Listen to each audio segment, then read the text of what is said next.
حاضرین جماعت یا علی مدد،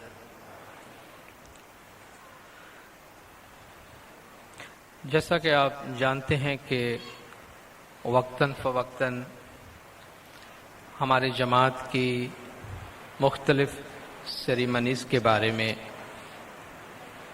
بعض اہم امور کے متعلق یاد دہانی کے لیے ہم جماعت کے سامنے حاضر ہوتے رہتے ہیں۔ اس سے پیشتر کہ ہم میت کی کچھ انڈیویجول رسومات کے حوالے سے کچھ باتیں آپ کے سامنے پیش کریں، ایک دو عام جنرل قسم کی باتیں ہیں جو ہم آپ کے سامنے شیئر کرنا چاہتے ہیں کہ میت کی جو رسومات ہے، جس طرح جو بھی رسم ہم جماعت پہ انجام دیتے ہیں ان کے پیچھے ایک مقصد ضرور ہوتا ہے، کوئی فلسفہ ہوتا ہے، کوئی پیغام ہوتا ہے، کوئی میسج ہوتا ہے، کیونکہ کسی معنی کے بغیر، میسج کے بغیر ویسے ہی کوئی رسم انجام نہیں دی جاتی۔ میت کے حوالے سے جو رسومات ادا کی جاتی ہیں ان کے دو اہم مقاصد ہوتے ہیں، یا یوں کہیے کہ دو لیول کے کیریکٹرز ہیں، افراد ہیں کہ جن کو یہ رسومات ایڈریس کرنے کی کوشش کرتی ہے، جن کے حوالے سے ان رسومات کے ذریعے کچھ کہا جاتا ہے۔ ایک تو جس فرد کا انتقال ہوا ہے، جو مرحوم ہے، مرحوم کی روح کو دوسری دنیا میں جانے میں، اس روح کے دوسری دنیا کے سفر کو آسان کرنے کے لیے کچھ رسومات ہوتی ہیں، اور بعض رسومات ہوتی ہیں کہ جو مرحوم کے لواحقین ہیں، مرحوم کے پیچھے جو رہ گئے ہیں، جو سوگوار ہیں، جو غمزدہ ہیں، ان کو اس حقیقت کو، اس ریالٹی کو سمجھنے میں، اس حقیقت کو اپنانے میں اور یہ سیٹسفیکشن حاصل کرنے میں کہ وہ اس کے گھر کا فرد جو دنیا سے چلا گیا ہے وہ اس دنیا کے مقابلے میں ایک اچھی زندگی میں، اچھی حالت میں گیا ہے۔ یہ دو پیغامات ہوتے ہیں جو میت کی رسومات کے، دنیا میں کسی بھی مذہب میں، کسی بھی دین میں ہم جائیں گے تو یہ دو اہم پیغام اس میں ہوتے ہی ہیں۔ ایک مرحوم کے واسطے ہوتا ہے، ظاہر مرحوم تو گزر رہا ہے، چلا گیا ہے، مگر ہر انسان اس میں سے یہ پیغام لیتا ہے کہ جب میں بھی گزر جاؤں گا، میرا بھی انتقال ہو جائے گا، تو اس میں میرے واسطے یہ پیغام دیا جا رہا ہے۔ تو دنیا میں جتنے بھی مذاہب ہیں اس میں میت کے حوالے سے جو رسومات ادا کی جاتی ہیں ان میں ان دو اہم پہلوؤں کو سامنے رکھا جاتا ہے۔ ہماری زندگی میں، ہمارے خاندان میں، ہماری اپنی لائف میں، ہمارے کسی بھی عزیز کا، کسی بھی قریب کا، ہمارے ماں باپ، ہماری اولاد، فیملی ممبر میں کسی کا بھی انتقال ہو جانا ہمارے لیے ایک بہت دکھ اور غم کا موقع ہوتا ہے۔ بعض اموات ایسی ہوتی ہیں کہ جس کے لیے انسان تیار ہوتا ہے۔ ہم ایک بہت ہی دنیاوی اور ظاہری نقطہ نگاہ سے بات کرتے ہیں کہ مثلا کوئی فرد ہے جس نے دنیا میں لمبی زندگی گزاری ہے، اور ہم جانتے ہیں کہ دنیا میں عمر کی ایک حد ہے، عمر کی ایک لمٹ ہے۔ تو اگر ایک کوئی شخص لمبی زندگی گزارتا ہے تو وہ خود بھی اس کے واسطے تیار ہوتا ہے کہ میری بہت لمبی زندگی گزری ہے اور بہت جلد مجھے دنیا چھوڑنا ہو، اور ان کے اہل خاندان بھی اس سے آگاہ ہوتے ہیں یا اس چیز کو سمجھ رہے ہوتے ہیں کہ ہمارے گھر کے یہ بزرگ اتنی لمبی زندگی گزاری ہے، ان کا آخری وقت کبھی بھی پورا ہو سکتا ہے۔ یہ ایک ریالٹی ہے۔ یا کوئی شخص کسی شدید بیماری کے اندر ہوتا ہے، کوئی ایسی بیماری ہے کہ جس کے بارے میں ڈاکٹر صاحب سے کہیں کہ ان کی زندگی بہت لمبی نہیں ہے، تو یہ چند صورتحال ہوتی ہیں کہ جن میں انسان تیار ہوتا ہے ایسے کسی خبر کو سننے کے لیے، تو پہلے سے وہ اپنے ذہن کو پریپیئر کرتا ہے۔ اس کا نتیجہ یہ ہوتا ہے کہ اس اندوہناک یا تکلیف دہ واقعہ کے لیے وہ پہلے سے اپنے ذہن کو تیار کر چکے ہوتے ہیں کہ جس سے ان کو بہت زیادہ صدمہ نہیں ہوتا، اور وہ زندگی کی ایک حقیقت کے طور پر اس معاملے کو، اس واقعے کو لے لیتے ہیں اور رفتہ رفتہ وہ اس سے باہر آ جاتے ہیں۔ مگر بعض اموات ایسی ہوتی ہیں، بعض موت ہماری فیملیز کے اندر دنیا میں ایسے ہوتے ہیں کہ جو صدمے کے ساتھ آتے ہیں، ٹریجڈی ہوتی ہے جس کے لیے انسان کبھی بھی تیار نہیں ہوتا ہے۔ مثلا ایکسیڈنٹ کی صورت میں جو اموات ہوتی ہے، جوان بچوں کا انتقال کر جانا، کسی ایسی بیماری سے جو جس نے اچانک حملہ کیا ہو کوئی گزر جائے، یا اسی طریقے سے کوئی اموات جوان عمر کے اندر کہ جس کے لیے نہ وہ گزرنے والا خود تیار ہوتا ہے، نہ ان کے فیملی والے اہل خاندان تیار ہوتے ہیں، تو یہ چیزیں صدمات میں آتی ہیں، یہ چیزیں ٹریجڈی میں آتی ہے۔ اس کا انسان کی زندگی پہ بڑا شوق ہوتا ہے، جھٹکا لگتا ہے، اور اس میں سے انسان کو باہر آنے میں، ان میں سے نکلنے میں وقت لگتا ہے۔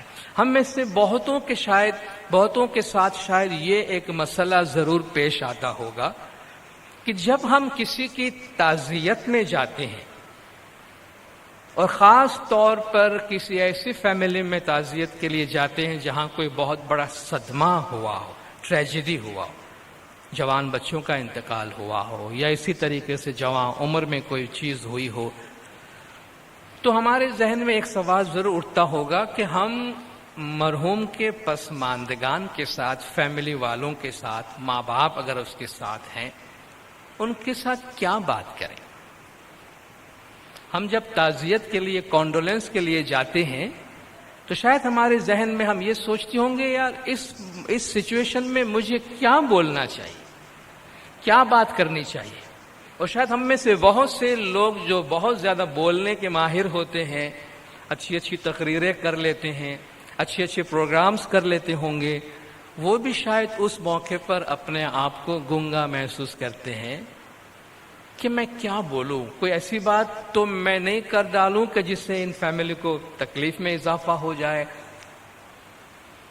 تو بہت سے لوگ اس موقع پر اپنے اپنے طریقے سے ان حالات میں پسماندگان کو، مرحوم کے فیملی ممبرز کو دلاسا دینے کی کوشش کرتے ہیں، سنبھالنے کی کوشش کرتے ہیں، سمجھانے کی کوشش کرتے ہیں۔ اور اکثر ایسا ہو جاتا ہے کہ اس میں ہم لیکچرار بن جاتے ہیں، اس میں ہم نصیحت کرنے والے بن جاتے ہیں، اس میں ہم گویا مرحوم کو وہ باتیں بتانے کی، مرحوم کی فیملی کو وہ باتیں بتانے اور سمجھانے کی کوشش کر رہے ہوتے ہیں جو ہم سمجھتے ہیں کہ شاید ان کو نہیں معلوم، یا ہم سمجھتے ہیں اس طرح کی باتوں سے ہم ان کا دھیان کہیں اور لے جائیں، یا ان کو کسی قسم کا دلاسا ملے۔ یہ ہماری طرف سے ایک اچھی نیت سے بات ہوتی ہے، بڑی سادہ دلی سے، ہماری سادگی سے ہم یہ بات نیک نیتی سے کر رہے ہوتے ہیں، لیکن ہمیں نہیں معلوم کہ واقعی ہماری یہ باتیں اس اہل خاندان کو اچھی بھی لگتی ہیں یا بری لگتی ہیں۔ ایک شخص اپنے بارے میں بیان کرتا ہے کہ میرا ایک بہت ہی عزیز، بہت ہی قریبی فیملی ممبر گزر گیا، اور میں غم زدہ تھا، میں غم میں بیٹھا ہوا تھا۔ میرا ایک دوست آیا، آ کے میرے پاس بیٹھا، مجھے کہتا ہے دیکھو تمہارے ساتھ جو ہوا اچھا ہوا، اس سے بھی برا ہو سکتا تھا، مرحوم کو وہاں ضرورت زیادہ تھی، خدا نے اسے اٹھا لیا، یہ دنیا فانی ہے، یہ دنیا آنی جانی ہے، دنیا میں سکھ نہیں ہے، دوسرے جہان میں سکھ ہے، تم کو شکر ادا کرنا چاہیے، تم کو صبر کرنا چاہیے۔ وہ شخص کہتا ہے میں اپنے دل میں کہہ رہا تھا کہ یہ مجھے کیا کہنے کی کوشش کر رہا ہے، کہ کیا مجھے نہیں معلوم کہ دنیا فانی ہے؟ کیا مجھے نہیں معلوم کہ مرحوم دوسرے جہاں میں مجھ سے اچھی حالت میں ہے؟ یہ مجھے کیا کہنے کی کوشش کر رہا ہے، کیوں کہہ رہا ہے مجھے؟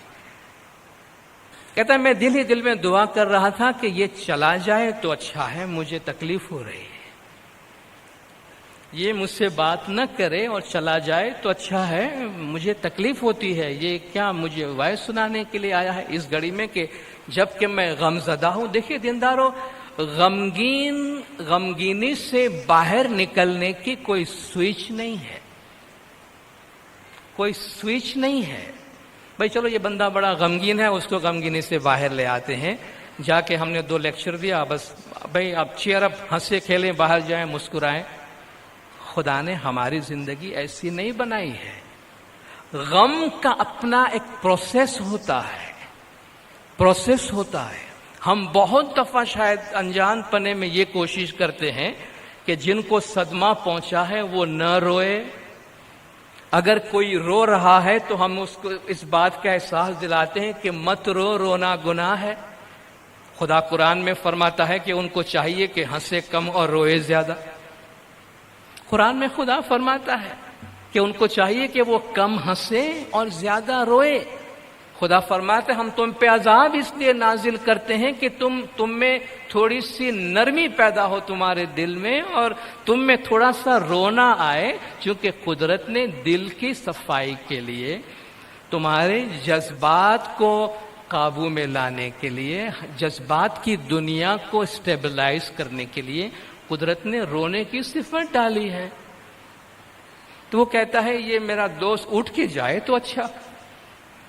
کہا وہ گیا، میرا دوسرا دوست آیا میرے پاس بیٹھا اور اس نے مجھ سے کوئی بات نہیں کی. وہ بھی میرا اتنا ہی قریبی دوست تھا، بس آ کے صرف میرا ہاتھ پکڑ کے بیٹھا ہے اور مجھے غمزدہ ہونے میں اور میرے غم کو محسوس کرنے میں میرے ساتھ شریک ہے. اگر میں کچھ پوچھتا ہوں تو 2 جملے میں مجھے جواب دے دیتا ہے. اس نے مجھے کوئی نصیحت نہیں کی، اس نے مجھے کوئی عقل مندی کی بات سمجھانے کی کوشش نہیں کی. مگر جب وہ اٹھ کے جانے لگا تو مجھے ایسا ہوا کہ کاش یہ نہ جائے تو کتنا اچھا. حالانکہ مجھے اس سے کوئی لیکچر نہیں سن رہا تھا، میں کچھ نہیں سن رہا تھا، مجھے کچھ نہیں مل رہا تھا. مگر وہ کہتا ہے کہ مجھے صحیح معنی میں احساس ہوا کہ کوئی میرے غم میں شریک ہے، وہ میرے ساتھ غمگین ہو رہا ہے، مجھے غمگین بننے کی مدد کر رہا ہے. ایک مقام کے اندر چھوٹے بچوں کو انعامات دیے گئے. چھوٹے چھوٹے بچے کوئی آؤٹ اسٹینڈنگ کام انجام دیتے ہیں، کبھی کبھی بڑے اچھے کام کرتے ہیں، تو بچوں کو انعامات دیے گئے کہ یہ بچے نے یہ بہادری کا کام کیا، اس نے یہ انسانیت کا کام کیا، معاشرے میں یہ اچھا کام کیا. تو ان بچوں میں جس بچے کو پہلا انعام ملا، وہ اس بچے نے کیا کیا تھا کہ اس نے دیکھا اس کے پڑوس میں ایک بزرگ کپل رہا کرتے تھے، بوڑھا شخص اور بوڑھی خاتون اس کے ساتھ تھی. خاتون کا انتقال ہو گیا تو وہ بزرگ بڑا غمگین تھا اور رو رہا تھا.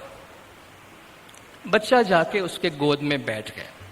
بس وہ بچہ چپکے سے جا کے اس کے گود میں بیٹھ گیا. لوگوں کو اس کی یہ بات پسند آئی کہ دیکھو اس بچے کو بھی کتنا احساس ہے کہ وہ اس کے غم میں شریک ہونے کے لیے گیا. لیکن انہوں نے کہا چلو معلوم تو کریں کہ آخر یہ بچے نے جو یہ ایکٹ کیا ہے، یہ جو کام اس نے کیا، اس نے کیا سوچ کر کیا. تو بچے کو پوچھا کہ بیٹا تم کیوں وہاں گئے؟ کہا میں نے دیکھا کہ وہ رو رہے ہیں تو میں ان کے پاس گیا. تم نے ان سے کیا کہا؟ تم نے ان سے کیا کہا یا تم نے جا کر کیا کیا اس کے ساتھ؟ کہ میں نے کچھ بھی نہیں کیا. I just helped him to cry. میں نے اس کو رونے میں مدد کی.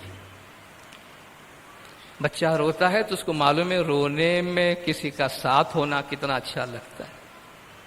کہتے ہیں وہ رو رہے تھے تو میں نے ان کو رونے میں مدد کی ہے، رونے میں ساتھ دیا ہے. تو جب ہم غمزدہ لوگ ہوتے ہیں، اور غمزدہ ہونے کو یا غمزدہ کے لفظ کو آپ پلیز ذرا بھی غلط مت سمجھیے گا. غمگین پیغمبر بھی ہوتے ہیں، غمگین امام کی ذات بھی ہوتی ہے، غمگین امام کے خاندان بھی ہوتے ہیں، غمگین ہم بھی ہوتے ہیں. ہمیں دکھی دیکھ کر امام غمگین ہوتے ہیں، بندے کو دکھی دیکھ کر خدا کہتا ہے وہ بھی غمگین ہوتا ہے. تو غم کرنا کوئی بری چیز نہیں ہے. ہاں کسی بھی چیز میں آپ حد سے باہر چلے جاتے ہیں تو مذہب آپ کو روکتا ہے، مگر غمگینی کا اپنا ایک لیول ہوتا ہے. اگر کسی کے گھر میں کوئی ٹریجڈی ہوئی ہو، اگر ہم 2 مہینہ 4 مہینہ 6 مہینہ 12 مہینہ اس سے باہر نہیں نکل سکتے ہیں تو آپ یہ مت سمجھنا کہ آپ کے ساتھ کوئی some thing is wrong with you, کہ کوئی بری بات ہے کہ آپ ابھی تک اس غم کو بھلا نہیں پائے ہیں یا ابھی تک اس غم سے کوپ نہیں کر پائے ہیں. خدا نے ہر ایک کی اپنی اپنی میکینزم بنائی ہے. تو غمگینی کا اپنا ایک پروسیس ہوتا ہے اور غمگینی میں ایک وزڈم ہوتا ہے. غم میں ایک حکمت ہوتی ہے. جو لوگ ڈپریشن میں چلے جاتے ہیں، ڈپریشن کی بھی ایک حکمت ہوتی ہے. ڈپریشن میں جانے میں بھی ٹائم لگتا ہے، چونکہ مہینوں اور سالوں مسائل جب جمع ہوتے ہیں تب ڈپریشن جنم لیتا ہے. اور آپ کہیں صبح ڈپریشن ختم ہو جائے تو نہیں ہوتا ہے. جتنا ٹائم اس کو پکنے میں لگتا ہے اتنا ٹائم ڈیفیوز ہونے میں لگتا ہے. اور اس پروسیس کے درمیان انسان بہت زیادہ حکمت سیکھتا ہے، بہت زیادہ دانائی سیکھتا ہے. جس طرح کسی ایک گندی چیز کو یا گندے مادے کو آگ میں ڈالتے ہیں تو ساری گندگی ختم ہو جاتی ہے اور سونا نکھر کر پاک اور صاف ہو کر باہر آتا ہے. اس طرح ان پریشانیوں سے، تکلیف سے، غم سے، ٹریجڈی سے، غمگینی کی حالت سے انسان کی شخصیت گیلونائزڈ ہو کر، پاک صاف ہو کر اس میں سے ایک جلا حاصل کر کے باہر آتا ہے. اور اس کی اجازت دینی چاہیے. تو اگر کسی شخص کو، کسی فرد کے ممبر کو اپنے فیملی ممبر کی یاد میں روتا ہوا دیکھیں تو جا کر اس کو فوراً ہی سب آدمی جمع ہو جائے کہ کچھ کرو مگر اس کو رونے مت دو. ہم آپ سے یہی گزارش کریں گے، کچھ کرو نہ کرو مگر اس کو رونے ضرور دو، کیونکہ رونا اس کی صحت کے لیے اچھا ہے. یہ نہیں سمجھنا کہ اپنے غم کے اظہار سے، اپنے صدمے کے اظہار سے انسان کو نقصان ہوتا ہے. نہیں، غم کے اظہار سے، غم کے ایکسپریشن سے آج تک کسی کو نقصان نہیں ہوا ہے، لیکن غم کا ایکسپریشن نہیں کرنے سے نقصان ہوتا ہے. قدرت نے آنسو کیوں بنائے ہیں؟ بری چیز ہوتی تو نہیں بناتا. اس میں قدرت کی کوئی حکمت ہے. تو جو غمگینی ہے، تکلیف کے موقع پر، مشکلات کے موقع پر، آفات کے موقع پر، فیملی ٹریجڈی کے موقع پر اپنے آپ کو غم زدہ ہونے میں اور غمگینی کے اس پروسیس سے آگے بڑھنے میں ٹائم دیجیے. تسبیح پڑھتے ہیں، ذکر کرتے ہیں، شکر کرتے ہیں. اور جب ہم کانڈولنس کے لیے جاتے ہیں، فیملی کے پاس تعزیت کے لیے جاتے ہیں، تو ہمارے پاس ایک ہی عنوان ہونا چاہیے: مرحوم کے لیے دعا کریں اور مرحوم کے بارے میں اچھی باتیں کریں کہ جس سے گھر والوں کو سکون ملتا ہے. باقی اس کے علاوہ ہم کسی کو کسی قسم کی نصیحت کرنے کی کوشش نہ کریں. مکھی کامرے صاحبان اپنی ذمہ داری کے مطابق اہل خاندان کو جو ہدایات دینی ہوتی ہے وہ ہدایات وہ ان تک پہنچا دیتے ہیں. قدرت نے جو وقت ایک چیز پیدا کی ہے، ٹائم، اس میں قدرت نے بہت زیادہ ہیلنگ یعنی ہمارے زخم کو بھرنے کی طاقت اور تاثیر رکھی ہے. ہر چیز کو ٹائم دینا چاہیے. ہر چیز اپنے ٹائم پر اپنی صورت اختیار کرتی ہے. تو نیچر کو اپنا کام کرنے دیجیے. قدرتی طور پر انسان کا غمگین ہونا اور جتنا صدمہ اور جتنا غم جس کو پہنچا ہے اسی قدر اس کے غم کا ایکسپریشن کرنا، اظہار کرنا اس انسان کی ذہنی اور جذباتی صحت کے لیے بہت ضروری ہے. آپ میں سے جو لوگ بھی سائیکولوجی یا سائیکیٹرسٹ پڑھتے ہیں، مطالعہ کرتے ہیں یا آپ نے پڑھا ہے، مجھے یقین ہے کہ آپ میں سے بہت سے لوگ میری ان باتوں سے اتفاق کریں گے. دوسرا ایک نقطہ جو میں عرض کرنا چاہوں گا وہ مولانا حضرت امام شاہ کریم الحسینی صلوات اللہ علیہ کی چند ہدایات جو میت سیریمنیز کے حوالے سے ہیں. اس سے ہمیں یہ بھی اندازہ ہوتا ہے کہ آپ دیکھیے رفتہ رفتہ ہمارے جماعت کی ڈائریکشن کے لیے جماعت کس سمت میں آگے بڑھے اور امام زمان ہماری رسومات کو کس طریقے سے لیتے ہیں اور مسلم برادری کے ایکسیپٹنس کے لیے مولا کس طریقے سے لائحہ عمل اپناتے ہیں، اس کی ہمیں اس سے ہدایت بھی ملتی ہے اور رہنمائی بھی ملتی ہے۔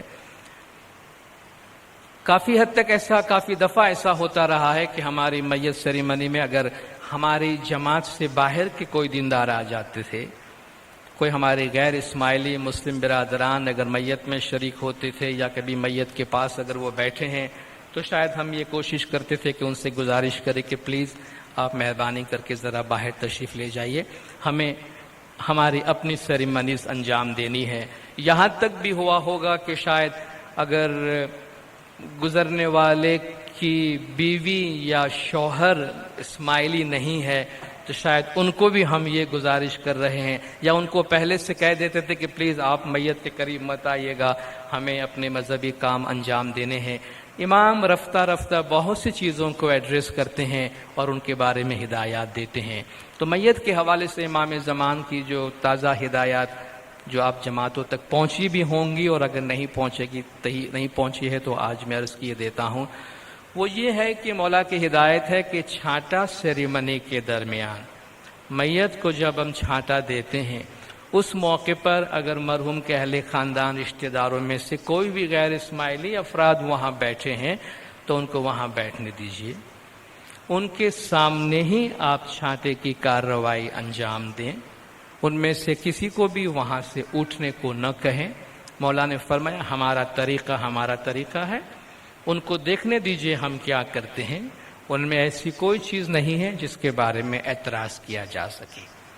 تو مولا نے فرمایا کوئی بھی ہمارے غیر اسماعیلی دیندار بھائی بہن، مرحوم کے رشتہ دار قریبی جو بھی ہیں، اگر چھانٹے سیریمنی کے دوران میت کے پاس حاضر رہنا چاہتے ہیں، ان کو حاضر رہنے دیجیے۔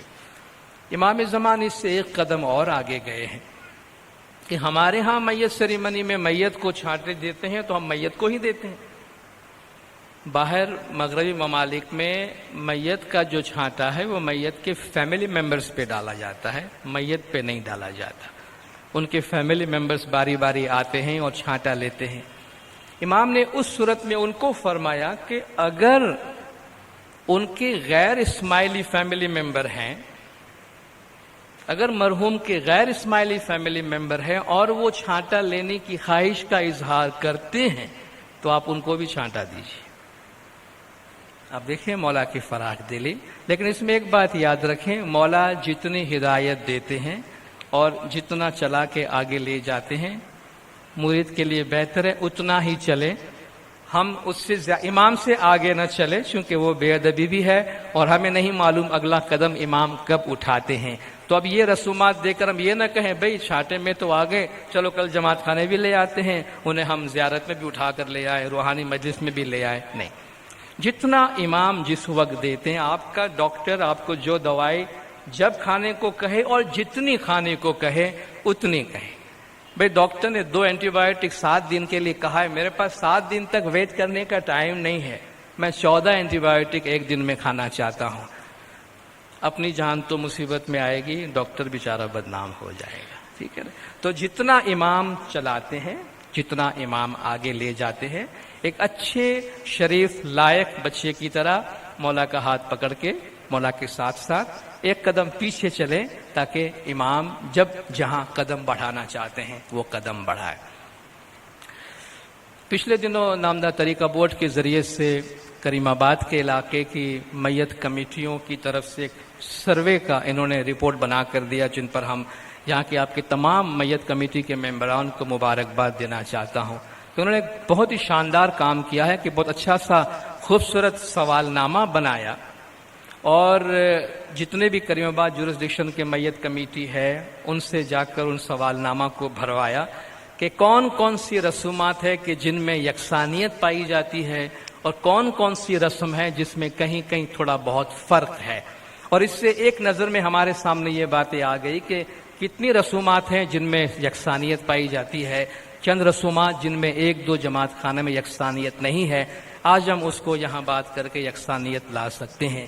تو یہ ایک میں سمجھتا ہوں ایک پائنیئر قسم کے ایک انیشیٹو ہے، پہل ہے، اور مجھے یقین ہے کہ کراچی کے دوسرے علاقے کی میت کمیٹیز جو ہیں وہ اس سے فائدہ اٹھائیں گے اور اس کو فالو کریں گے، کیونکہ بہت ہی اچھے انداز میں یہ کام ہوا ہے کہ ایٹ اے گلانس آپ کے پاس وہ ساری چیزیں آ جاتی ہیں کہ یہ 3 چیزیں ہیں، 4 چیزیں ہیں کہ جہاں ہمیں یکسانیت لانے کی ضرورت ہے۔ تو ہم ان کو مبارکباد دینا چاہیں گے کہ بہت ہی اچھا کام ہوا ہے، اور مبارکباد اس لیے بھی کہ تقریباً زیادہ چیزوں کے اندر ان میں یکسانیت پائی جاتی ہے، اور ہمارے لیے یہ بات بھی آسان کر دی گئی کہ ہم اس میں کچھ باتیں آپ کے ساتھ شیئر بھی کر سکیں۔ اس میں ایک بات یاد رکھیں کہ ہماری ان رسومات میں کچھ چیزیں ہیں جو ایسنشیل ہے، کچھ فنڈامنٹل رسومات ہوتی ہیں جو کسی بھی عمل کے حوالے سے کچھ بنیادی اعمال ہوتی ہیں جن کا ہونا ضروری ہے اور جن کا یکساں طور پہ ہونا ضروری ہے۔ باقی کچھ چیزیں ہیں جو ایسنشیل نہیں ہیں، فنڈامنٹلز نہیں ہیں، علاقائی ہیں، کلچر کے حساب سے ہیں، بعض علاقوں میں پائی جاتی ہیں، بعض علاقوں میں نہیں پائی جاتی ہے، کہیں درمیان سے ایجاد ہو گئی، تو ان چیزوں کو بھی ہم بتا سکتے ہیں کہ ان کی طرف توجہ دینے کی یا ان کو زیادہ اہمیت دینے کی ضرورت نہیں، کیونکہ وہ بنیادی اور ایسنشیل نہیں ہے۔ مرحوم پر میت کے اوپر جو شال یا چادر پھول ڈالنے کا ذکر ہے، اس کے لیے بہت ہی واضح ہدایات مکھی کامڑیا صاحبان کے پاس بھی ان کی کتاب کی صورت میں، اور میت کمیٹی کے پاس بھی ان کی جو رہنمائی کی کتاب ہے ان میں بہت صاف طور پہ لکھا ہے کہ مرحوم مرحومہ کے اہل خاندان کی طرف سے ایک شال یا چادر اور پھول کی چادر رکھی جاتی ہے، بس اس کو یہیں تک رہنے دیجئے، اس میں اپنی طرف سے اور کوئی مزید چادر یا پھولوں کا اضافہ کرنے کی کوشش نہ کرے۔ ان میں یہ بھی خیال رکھیں کہ بھئی کوئی ادارے سے تعلق رکھتا ہے تو ادارے کی طرف سے اگر آپ چادروں کا اضافہ کریں گے تو ہمارے جماعت میں ہر کوئی کسی نہ کسی ادارے سے تعلق رکھتا ہے، تو پھر چیزوں میں زیادہ اضافہ ہو جائے گا۔ دیکھیں جتنی سادگی ہم برقرار رکھیں گے، قدرت ہر چیز ہمیں سادہ دیتی ہے، کمپلیکیٹڈ ہم بناتے ہیں، تو ہم اپنی طرف سے چیزوں کو جتنا کم کمپلیکیٹڈ کریں گے اتنا خود ہمارے واسطے اچھا رہے گا۔ میت کے ساتھ یہ اہل خاندان والوں سے بھی ہم گزارش کریں گے، آپ جو یہاں موجود ہیں، کہ میت کمیٹی والوں کو مجبور نہ کریں کہ وہ اپنی طرف سے آپ کی مرضی کی کوئی چیز میت کے ساتھ ڈالیں۔ جہاں تک ہماری جماعت کا تعلق ہے بالکل واضح ہدایت ہے، آپ پلیز کبھی ان کو اصرار مت کیجیے گا، میت کے ساتھ جو چیزیں ڈالنی ہیں ان کو معلوم ہے، باقی آپ چاہیں کہ گھر کی کوئی چیز ان کو ڈال دے، بھئی قرآن شریف ڈالنا ہے، تسبیح ڈالنی، یہ ڈالنی ہے، ان چیزوں کا اصرار نہ کریں، کیونکہ ہر طریقے کا اپنا انٹرپریٹیشن ہوتا ہے۔ بعض اوقات کیا ہوتا ہے کہ ہماری جماعت میں جو میت کی سرمریز انجام دیتے ہیں اس میں بہت زیادہ اب ہمارے دوسرے مسلم برادری کی شمولیت بھی ہو رہی ہے۔ بعض اوقات غیر اسماعیلی جو ہمارے بھائی ہیں ان کے خاندان کی طرف سے شاید کوئی ایسی روایت ہو جن کے لیے وہ انسسٹ کرتے ہو، اس موقع پر وہاں مکھی کامڑے صاحبان موجود ہوتے ہیں۔ ان صورتحال کو آپ مکھی کامڑے صاحبان کے حوالے کریں، وہ اپنے ثوابدید کا استعمال کریں گے کہ کس موقع پر کیا فیصلہ کیا جانا چاہیے جو جماعت کے حق میں بھلا ہوتا ہے۔ جہاں تک ہماری اپنی جماعت کا تعلق ہے تو اپنی طرف سے میت کے ساتھ کوئی بھی چیز ڈالنے کو آپ اصرار نہ کریں اور میت کمیٹی والے ان کو ایکسیپٹ نہ کریں۔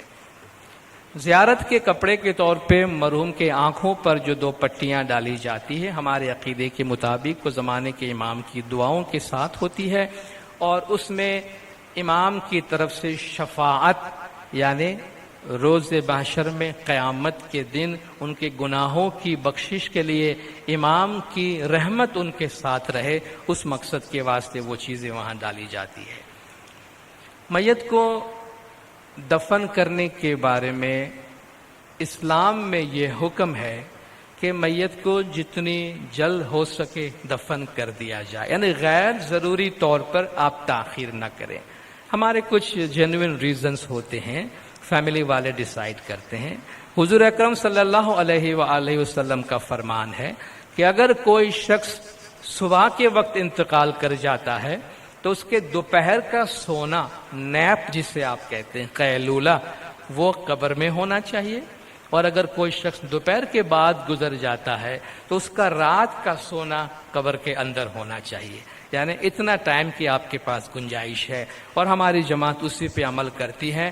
بعض اوقات فیملی ممبر کے باہر ہونے کی بنا پر ان کی چند خواہشات ہوتی ہیں، ان کی کامڑیاں ان کے مطابق فیصلے کرتے ہیں، تاہم اس چیز کو ہم ذہن میں رکھیں کہ اگر ہو سکے تو مرحوم کو، میت کو روکے نہیں، چونکہ اس طرح جو مرحوم کے پیچھے کام کرنا ہے، جو مذہبی کام کرنا ہے، وہ رک جاتا ہے، جو ہمارے خیال سے، ہمارے عقیدے کے مطابق بھی روح کو روکے رکھتا ہے کہ اس کا جماعت کی طرف سے جسے الوداع کرنے یا اجازت دینے کی جو رسومات ادا کرنی ہوتی ہے وہ نہیں کی گئی ہے۔ کسی صاحب نے سوال بھیجا درمیان میں کہ جس گھر میں میت ہو جاتی ہے وہاں ہم گنان یا کلام مولا ہے، قرآن شریف ہے، یہ تمام کیسٹس بجا سکتے ہیں صلوات کی، یا صرف قرآن شریف کی آیات بجانی چاہیے؟ قرآن شریف کی آیات بھی آپ بجا سکتے ہیں، اور وہ خاص طور پر میت سیریمنی کے تھوڑی سی ڈسکرپنسی ہم کو نظر آئی، وہ یہ کہ بعض جگہ پوری نماز بڑی آواز سے پڑھائی جاتی ہے، جبکہ بعض جگہوں پہ تکبیر بڑی آواز سے پڑھائی جاتی ہے اور نماز آہستہ سے پڑھی جاتی ہے۔ نماز جنازہ کی کتاب میں واضح طور پر ہدایت موجود ہے، اور ہماری جماعت دوسری جگہوں پر بھی اسی پہ عمل کرتی ہے کہ جنازے کی نماز میں صرف جو 5 تکبیریں ہیں وہ بڑی آواز سے پڑھی جاتی ہے، باقی اندر جو دعائیں پڑھی جاتی ہے وہ آہستہ سے پڑھی جاتی ہے، دل ہی دل میں پڑھی جاتی ہے، تو اس بات کو یاد رکھیے گا۔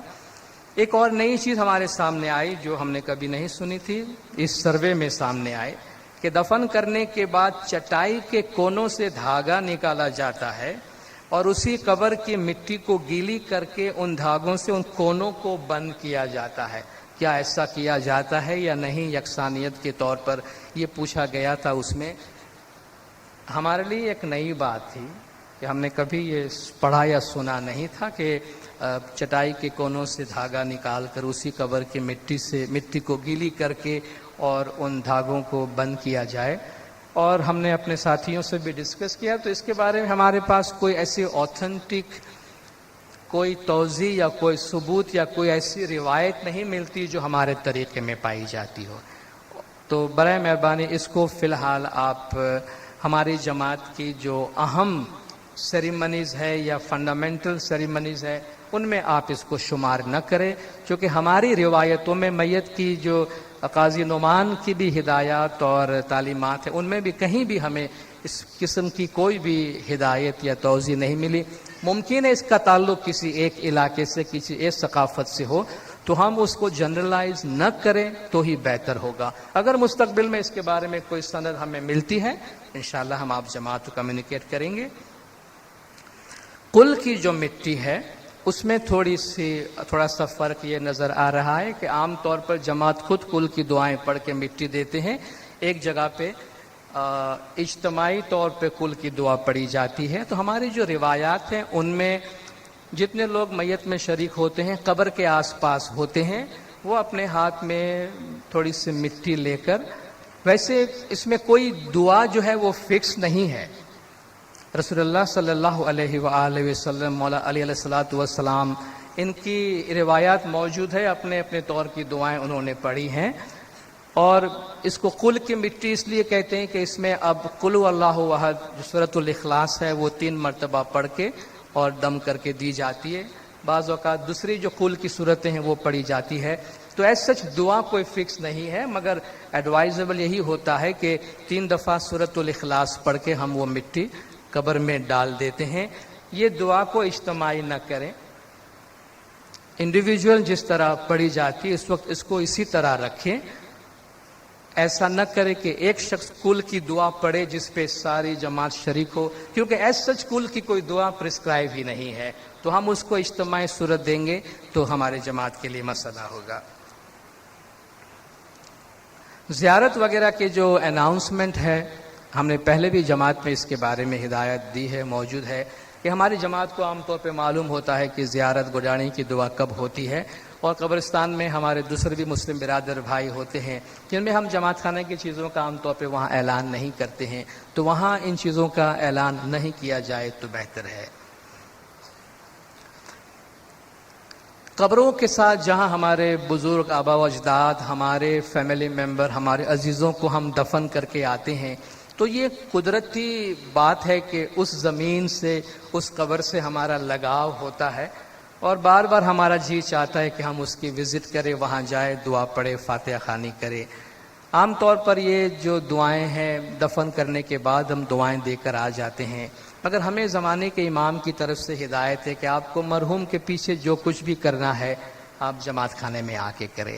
تو جماعت کی اسی معاملے میں حوصلہ افزائی کی جاتی ہے کہ ہم زندہ امام میں ماننے والے، زندہ نور کو ماننے والے، اور روحوں کی حیات میں ماننے والے ہیں، روحوں کی زندگی میں ماننے والے ہیں۔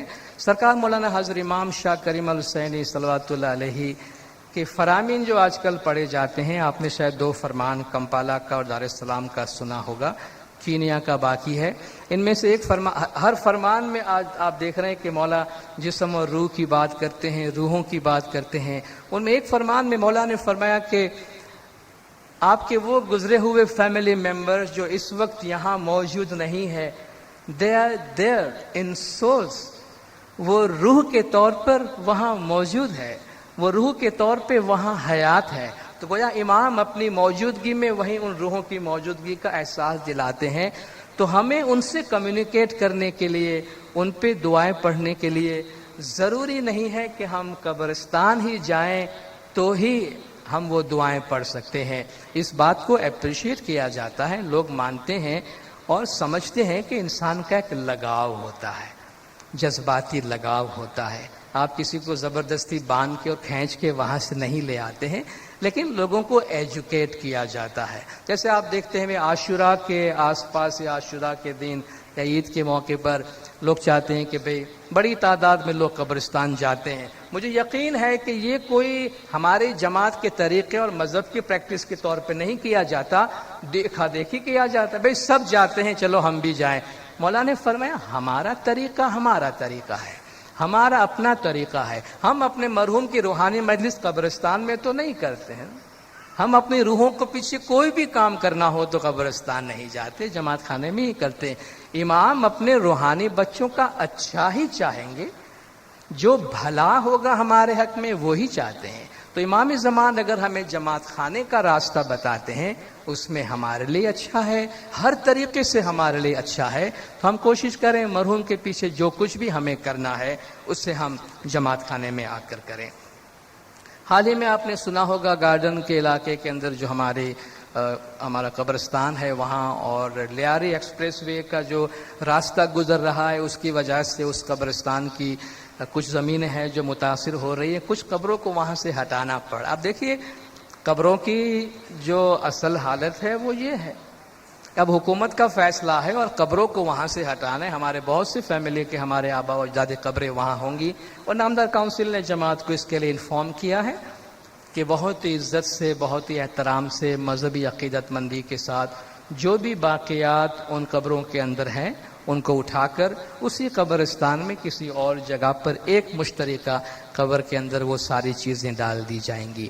تو آپ دیکھیں قبر کی نشانی رکھنا یا قبر میں جانا، قبر کے پاس جانا یا پکی قبریں بنانے پر اصرار کرنا، یہ ہماری تعلیمات کا حصہ نہیں ہے، کیونکہ آپ جانتے ہیں کچھ عرصے کے بعد ان قبروں کو پھر دوسری قبروں کے واسطے استعمال کیا جاتا ہے۔ آپ سوچیں یہ ایسا شہر ہے جہاں زندوں کو رہنے کی جگہ کا مسئلہ ہوتا ہے، وہاں اگر ہم مرحوم کے لیے ایک ایک پکی قبریں بناتے رہیں تو ہم اتنی جگہ ان کے لیے کہاں سے لائیں گے؟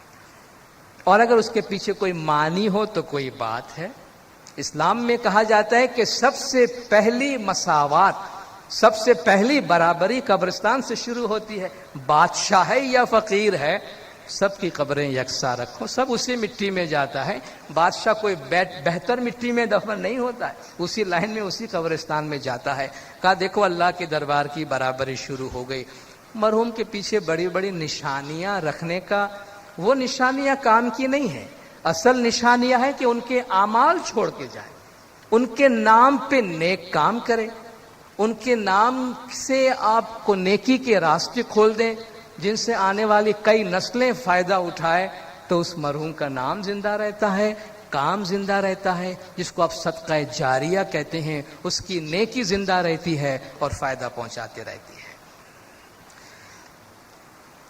مرحوم کو دفن کرنے کے بعد زیارت یا گڈانی کی دعا ہوتی ہے۔ اس دن جہاں تک مجھے یاد ہے کئی سال نہیں بلکہ کئی اشروں سے، کئی ڈیکیڈز ہو گئے ہم جماعت سے یہ گزارش کرتے رہے ہیں کہ ان دنوں میں اپنے گھروں میں بڑے پیمانے پر دعوت کر کے، کھانا کر کے، جرا چکھنے کے بہانے لوگوں کو نہ بلایا کریں۔ لیکن اب بھی یہ چیزیں جماعت میں اسی طریقے سے ہو رہی ہیں۔ بہرحال جو کرتے ہیں وہ خود جواب دہ ہیں اپنے ضمیر کے سامنے، زمانے کے امام کے سامنے۔ دیکھیے، مرحوم کے پیچھے عام طور پر چند دنوں تک جو کچھ کیا جاتا ہے اس میں سادگی کا عنصر ہوتا ہے، اس میں ایک غمگینی کا تھوڑا سا اثر پایا جاتا ہے۔ اس کو دعوت کا تو آپ نام ہی نہیں دے سکتے۔ دعوتیں تو ولیمہ کی ہوتی ہیں، دعوتیں تو شادی بیاہ کی ہوتی ہے، دعوتیں خوشیوں کی ہوتی ہے۔ تو اس موقع پر بلکہ لوگوں کو ہم کس طرح سے بلاتے ہیں یا دعوت دیتے ہیں، آپ دیکھیے مرحوم کے پیچھے جیسے بھاتی کے حوالے سے جب بات کی جاتی ہے، چھوٹے پیمانے پر تھوڑا سا جو کھانا بنایا جاتا ہے، اس کے پیچھے فلسفہ یہ ہے کہ جس گھر میں میت ہوئی ہے ان کو کھانے کی سدھ نہیں ہوتی ہے۔ اس میں ایسی کوئی بات نہیں کہ چولہا نہیں جلانا چاہیے، چولہا جلائیں یا نہ جلائیں یہ مسئلہ نہیں ہے۔ چولہا ہے تو جلائیں ضرور، گیس ہے تو ضرور جلائیں اور اس سے فائدہ اٹھائیں۔ میت ہو گئے اس لیے چولہا نہیں جلانا چاہیے، اس کا کوئی تعلق نہیں ہے۔ اصل مقصد یہ ہے کہ چونکہ یہاں میت ہوئی ہے، ان کو کھانے پینے کا ہوش نہیں ہے، تو رشتہ دار، اڑوس پڑوس والے اس کے لیے کچھ پکا کے اپنے گھر سے لے آتے ہیں تاکہ ان کے منہ میں دو نوالا ڈالے۔ یہ ہے بھاتی، یہ ہے مرحوم کے بعد کھانے پینے کی چیز۔ تو اگر روحانی دعا کے دن بھی گھر کے 4 ممبر اسی غمگینی کے ماحول میں اگر کہیں سے آئے ہیں، بیٹھے ہیں، 4 ممبر کھا لیے اور بات ہے، مگر اس کو بڑے پیمانے پر، چونکہ وہ تو کیٹرنگ سے استعمال اس کی دعوتیں کی جاتی ہے، بڑے پیمانے پر اہتمام کیا جاتا ہے۔ دیکھیے مذہب نے بڑا سادہ پیغام دیا ہے، کمپلیکیشن ہم بناتے ہیں اور پھر ہم اس کے غلام بن کے رہ جاتے ہیں اور پھر ہم پوچھتے ہیں ابھی ہم اس سے باہر کیسے نکلے۔ آپ ہمیں یہ بتائیے، جورا چکنا، بڑے پیمانے پہ دعوتیں کرنا، کیا امام نے فرمایا تھا ایسا کرے؟ نہیں، ہم نے کیا ہے۔ کہتے ہیں انسان عادت بناتا ہے اور پھر عادت کا غلام بن جاتا ہے، پھر اس غلامی سے نکلنا مشکل ہو جاتا ہے۔ جس کی ایک مثال یہ ہے، ہمارے دوسری جو شادی بیاہ کی فضول خرچی کی مثالیں ہیں، ہم نے بنائی ہے، آج ہم اس کے غلام ہیں، کوئی پہل نہیں کر سکتا ہے۔ میں کسی سے بھی پوچھوں، آپ سب کہیں گے شادی میں بڑے پیمانے پہ خرچ کرنا اچھی بات ہے؟ کہا نہیں۔ بہت دعوتیں کرنا اچھی بات ہے؟ نہیں۔ بہت خرچہ کرنا اچھی بات ہے؟ نہیں۔ آپ اپنے بیٹے کی شادی میں ان چیزوں کو بند کریں گے؟ دیکھیں جی، ہمارے تعلقات ہیں لوگوں کے ساتھ اور آپ کو پتا ہے میرا PR کیسا ہے۔ جی اتنے لوگوں کا ہم کھا پی کر آئے، ختم ہو گئی سارا اصول بیٹھ گیا، سارے آدرش ہمارے وہاں ٹھنڈے ہو جاتے ہیں جب ہمیں پہل کرنے کو کہا جاتا ہے۔ اس سے تو ہمارے نوجوان بچے اچھے ہیں کہ جو سادگی میں پہل کرتے۔ ہمارے بچوں نے شادیوں میں مثالیں قائم کی ہیں، ایسا نہیں کہ نہیں کی ہے۔ کسی کو دعوت نہیں دی ہے، کوئی کھانا نہیں کیا، سمو لگن میں آپ دیکھیں لوگ اچھی مثالیں قائم کرتے ہیں۔ اور آپ اگر ان دوستوں کے، ان کے شادی کے بعد، شادی کے موقع پر ان کے دوستوں کے ای میلز آپ پڑھیں، ان کے باسز کے ای میلز پڑھیں، جو غیر اسماعیلی ہے وہ اپنے ساتھی کو شاباش، بریوو، کانگریچولیشن، کاش تم جیسے کچھ نوجوان ہماری کمیونٹی میں آ جائے تو ہم سماج کو بدل سکتے ہیں۔ کسی نے یہ نہیں کہا کہ بھئی تم نے شادی کی ہم کو بلایا نہیں، سب نے مبارکبادی کہ تم نے کتنا اچھا کیا کہ تم اپنے امام کی تعلیم پر عمل کرتے ہوئے سادگی سے کر رہے ہو، کوئی دعوت نہیں کر رہے ہو، کوئی کھانا پینا نہیں کر رہے ہو اور کسی کو گفٹ کے ساتھ نہیں بلا رہے ہو۔ لوگ اس کی تعریف کرتے ہیں۔ تو جہاں اچھی مثالیں قائم کرنی ہیں ہم خود کریں، پہل کریں۔ اچھی لیڈرشپ، سب سے بڑی اور کامیاب لیڈرشپ وہ ہے جو انسان اپنی ذات سے شروع کرے تاکہ دوسرے اس کو فالو کریں۔ تو جرا چکھنے کے بہانے لوگوں کو گھروں میں دعوت دینا، اس میں کوئی اس میں دین کا کوئی تعلق نہیں ہے، ہمارے مذہب کی تعلیمات کی اس سے کوئی تعلق نہیں ہے. مذہب منع کرتا ہے، امام کی ہدایات صاف طور پہ منع کی گئی مولا نے کہ شادی بیاہ مرن دونوں کے موقع پر مولا نے فرمایا بڑے پیمانے پر فضول خرچی کر کے اور کھانے پینے پر تم خرچ نہ کرو. یہ صاف ہدایت زمانے کے امام کی طرف سے موجود ہے. جو روحانی مجالس وغیرہ کی جاتی ہیں، مرحوم کے پیچھے اہل خاندان کی بڑی خواہش ہوتی ہے کہ مرحوم کے روح کے فائدے کے لیے، ثواب کے لیے جو کچھ اس سے ہو سکے وہ کرے. اچھا خیال ہے. ہر اولاد کی یہ خواہش ہوتی ہے کہ ماں باپ کے لیے جو چاہے کرے. ماں باپ کی یہ خواہش ہوتی ہے کہ ان کی اولاد دنیا سے چلی گئی ہے یا رشتہ دار ہے جو بھی ہے، ان کے لیے ان کی روح کے پیچھے جو کچھ کر سکتے ہیں کریں. مگر ضروری نہیں ہے کہ اس کا اظہار چیزوں کے ذریعے سے ہی کیا جائے. میرے بیٹے کو اگر کرکٹ کھیلنے کا شوق تھا تو مجھے پورا کرکٹ کا کٹ لا کے پاٹ پہ رکھنا ضروری نہیں ہے. اس کو کوئی پلنگ پسند تھا تو میں وہ پلنگ لا کے دوں، اس کو کوئی اچھا سا ٹیلی ویژن سیٹ پسند تھا تو وہ پاٹ پہ آ جائے. یہ ساری دنیاوی ظاہری فزیکل چیزیں ہیں. اس دنیا کو تو چھوڑیے، کور میں بھی کام آنے والی نہیں ہے. وہ تو اس دنیا کی زمین ہے نا، وہاں بھی یہ چینلز نہیں چلتے ہیں، وہاں کوئی کنیکشن نہیں ہوتا. تو یہ آپ دیکھیے، یہ پاٹ پر سے اٹھا کے آپ اس کے جنازے تک بھی نہیں لے جا سکتے ہیں. تو کیا ہم دے رہے ہیں؟ یہ جو بہت زیادہ ظاہری اور مادیت کی ایک سوچ ہے کہ ہم سوئی دھاگے سے لے کر اور فرنیچر سیٹ تک جو کچھ ہم سے ہو، ہمارے لحاظ سے یہ خیال اس لیے اچھا ہے کہ ہم مرحوم کے لیے سب کچھ کرنے کو تیار ہے، مگر تھوڑی سی مولا نے فرمایا آپ اپنا انٹلیکٹ استعمال کریں، وزڈم استعمال کریں، عقل استعمال کریں. اور ہم یہ یاد رکھیں کہ یہ ساری مادی چیزیں مرحوم کے ساتھ نہیں جاتی. ہمارے مذہب کی رسومات اور جماعت خانے کی ڈگنیٹی کے مطابق 2-3 تھالے کی چیزیں آپ پاٹ پہ لے آئیے. باقی آپ کی جو بھی نیت مراد ہے اس کو آپ کیش رقم کے طور پہ پاٹ پہ دے دیجئے. آپ چاہے حضر امام کے کسی اسکیم میں ڈونیٹ کر دیں، وہ زیادہ اچھا نہیں ہے. اب ہم ہزاروں لاکھوں کا سامان لے کر آئے، ہزاروں لاکھوں کا سامان خریدنے میں پہلے آپ مارکیٹ جاتے ہیں، فیملی پہ وہ پریشر آیا، آپ کے اس پیسے کے 50-60% پیسہ جماعت سے باہر گیا ہوگا. ٹھیک ہے. اور جو چیز آپ پاٹ پہ لا کے رکھتے ہیں ظاہر ہے اس قیمت پہ نہیں، اس سے کم قیمت. آج آپ ایک ٹیلی ویژن لا کے رکھتے ہیں، 25,000 کا ٹیلی ویژن ہے. آپ میں سے کس کے گھر میں ٹیلی ویژن نہیں ہے؟ آپ بتائیے. ہر گھر میں ہے تو ٹیلی ویژن کی ضرورت کسی کو بھی نہیں ہے. جو بھی لے گا اس کے لیے ایک طرح سے معاف کیجیے گا فضول خرچی کہتا ہوں جماعت خانے میں، لیکن ایک طرح سے وہ ایک غیر ضروری چیز لے رہا ہے، اور شاید اس لیے لے گا کہ مارکیٹ پرائس سے آدھی قیمت میں مل رہی ہوگی تو مولا کے گھر میں اس کی آدھی قیمت آئی. بعض اوقات مذہب میں اس لاجک کو استعمال کرنا پاپ نہیں ہے، ویلڈ ہے، جسٹیفائڈ ہے. مولا کو لوگ جب مہمانی میں جاتے بہت سے لوگ گھڑیاں دیتے ہیں، مولا کو دیتے تھے. پہلے اعلان ہوتا تھا مولا وہ گفٹ دے رہے ہیں، کوئی گھڑی دے رہا ہے، دوسری گھڑی آ گئی، تیسری گھڑی آ گئی. کہتے ایک دفعہ مولا نے فرمایا کہ کوئی میرے روحانی بچوں کو یہ بتا سکتے ہیں کہ امام ایٹ اے ٹائم کتنی گھڑیاں پہنیں گے؟ ان کو کوئی سمجھا سکتا ہے کہ امام بیک وقت کتنی گھڑیاں پہنیں گے؟ بڑے پیار سے مولا نے فرمایا ہوگا، لیکن شاید میسج مولا یہ دینا چاہتے ہیں کہ اس کا بہتر مصرف ہو سکتا ہے. اگر وہی رقم آپ سمجھیے کہ آپ 2 یا 4 بچوں کو ان کے ایجوکیشن کو ایڈاپٹ کرتے ہیں کہ بھئی میں اپنے پیرنٹس کے یاد میں، اپنے بچوں کی یاد میں ان 4 بچوں کے اتنے سال تک کے ایجوکیشن کا خرچہ اپنے اوپر لیتا ہوں. آپ دیکھیے، آپ 4 زندگیاں بناتے ہیں، آپ لوگوں کا گھر بناتے. یہ صدقہ جاریہ ہے. اور وہ جو تعلیم حاصل کریں گے اور وہ تعلیم حاصل کر کے جو اپنی زندگی سنواریں گے، اس تعلیم سے ان کو، ان کے آنے والی نسلوں کو جو بھی فائدہ پہنچے گا وہ ثواب مرحوم کی روح کو پہنچ رہا ہے. اس کو صدقہ جاریہ کہتے، یعنی ایسی نیکی جو کہ آگے سے آگے بڑھتی جائے. تو آج تو مولا نے ہمیں بڑی سمجھ دی ہے. کوشش کریں کم سے کم مادیت کا اظہار جماعت خانے کے اندر ہو، کم سے کم میٹیریل چیزیں ہو.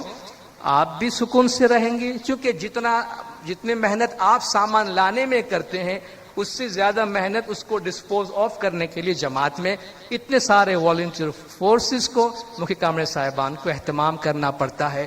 گھوم پھر کے بعد وہی آپ کی نیکیاں کارسازی کی صورت میں آتی ہے. تو اتنے لمبے چکر میں جانے کے بجائے اگر ڈائریکٹ وہ پارٹ پہ آ جائے تو ہم جماعت کا اپنا کافی زیادہ وقت بھی سیو کر سکتے ہیں، کام کو آسان کر سکتے ہیں. اور اس میں کوئی چیز دین کے خلاف نہیں ہے، کوئی چیز ہمارے مذہب کی تعلیم کے خلاف نہیں ہے. مولا ہمیں ایجوکیٹ کرتے جاتے ہیں نا، تو ایجوکیشن کے ساتھ ساتھ یہ چیزیں خود مولا جماعت کے ذہنوں میں ڈالتے جاتے ہیں. تو سادگی کو اپنائیں، جتنا سادگی ہم اپنائیں گے ہمارے لیے بہتر ہے. بس آخری میں اسی گزارش کے ساتھ اپنی جگہ لوں گا کہ ہماری جماعت میں جتنی بھی خدمات انجام دی جاتی ہیں ان میں بہترین خدمات میں سے یہ خدمت ہے کہ جس میں خود مولا نے فرمایا کہ یہ بہت مشکل خدمت ہے. اس کام میں دنیا کا کوئی مزہ نہیں ہے. جو لوگ میت کمیٹی کا کام کرتے ہیں اس میں کوئی دکھاوے کے واسطے میت کمیٹی کا کام کر ہی نہیں سکتا ہے، جو کہ دکھانے کا ہوتا ہی کچھ نہیں ہے. آپ کو تو اچھے کپڑے پہننے بھی نصیب نہیں ہوتے ہیں، جو کہ مٹی کے اندر بیٹھنا ہوتا ہے، لٹرلی انڈر گراؤنڈ جانا پڑتا ہے، قبر میں اترنا پڑتا ہے، مٹی کے ساتھ کام کرنا پڑتا ہے. اور پھر یہ ہر ایک کی بس کی بات بھی نہیں ہے. ہم آپ جماعت سے اپیل کریں ہر ایک آ کے میت کمیٹی میں شامل ہو جائیں. میت کمیٹی کے لیے تھوڑے مضبوط دل کے افراد کی ضرورت ہے، مرد یا خواتین. یہ اچھی خدمت ہے، اس میں آگے آنا چاہیے. آپ میں سے جو سمجھتے ہیں کہ اس خدمت میں جو تھوڑا سا مشکل معاملہ اس لحاظ سے ہے کہ دل کی مضبوطی چاہیے. بہت سے لوگ نرم دل کے ہوتے ہیں جو میت کمیٹی تو کیا میت میں شامل ہونا بھی ان کو تکلیف ہوتی ہے، تو ان کو دور ہی رہنا چاہیے. ان کے لیے اس طرح کی خدمت کوئی مسئلہ بن جائے مولا یہ بھی نہیں چاہیں گے. لیکن مضبوط دل والے جو آپ سمجھتے ہیں واقعی کوئی ایسی خدمت انجام دینا چاہتے ہیں جس سے آپ کو خوشی ہو، مولا نے فرمایا دنیا میں اس کا بدلہ آپ کو نظر نہیں آئے گا لیکن دوسری جہان میں اس کا بہت بڑا بدلہ ہے. تو اس خدمت میں ہاتھ بٹانے کے لیے جماعت کے مضبوط خواتین و حضرات آپ آگے تشریف لائیں. اور یہ ہماری جماعت کی ایک ایسی خدمت ہے کہ جس میں ہم پبلک میں نظر آتے ہیں. اور آپ میں سے بہت سے لوگ گواہ ہوں گے، مفتی کامرے صاحبان گواہ ہیں، ہمارے والنٹیئرز گواہ ہیں. جو لوگ عام طور پہ ہمارے بارے میں کوئی اچھی بات نہیں کر سکتے ہیں، ان کو ہماری جماعت پہ کوئی اچھی بات نہیں نظر آتی. چار آدمی کے بیچ میں بیٹھ کر وہ شاید ہماری گلہ ہی کرتے ہوں گے. وہ جب ہمارے میت میں شامل ہوتے ہیں تو ایک بات کہہ کے جاتے ہیں کہ ویسے ہم آپ کے بارے میں کوئی اچھی بات نہیں کہتے ہیں، مگر آفرین ہے آپ کی جو میت سیریمنیز کی اور جنازے کی کارروائی ہے اس سے ہم بہت مطمئن اور بہت خوش ہو کے جاتے ہیں. ہم نے بڑی کوشش کی کہ ہمیں کوئی چیز ایسی مل جائے جس پر ہم نکتہ چینی کریں، مگر ہمیں کوئی چیز ایسا نظر نہیں آیا. تو اگر اس قسم کے کمنٹس آتے ہیں تو آپ سمجھ سکتے ہیں یہ ہماری جماعت کی عزت آبرو، ہماری ساکھ کے لیے اور جماعت کے باہر ایک لیڈرشپ پرووائڈ کرنے کے حوالے سے کتنی اہم خدمت ہے. آپ سب جماعت نے بہت خاموشی سے سنا، آپ کا شکریہ. نندن مکھی صاحب، کامرے صاحبان نے آپ کے سامنے بولنے کا موقع دیا. طریقہ بورڈ نے ہماری مدد کی اس پروگرام کو آرگنائز کرنے میں، آپ سب کا بہت بہت شکریہ. یا علی مدد.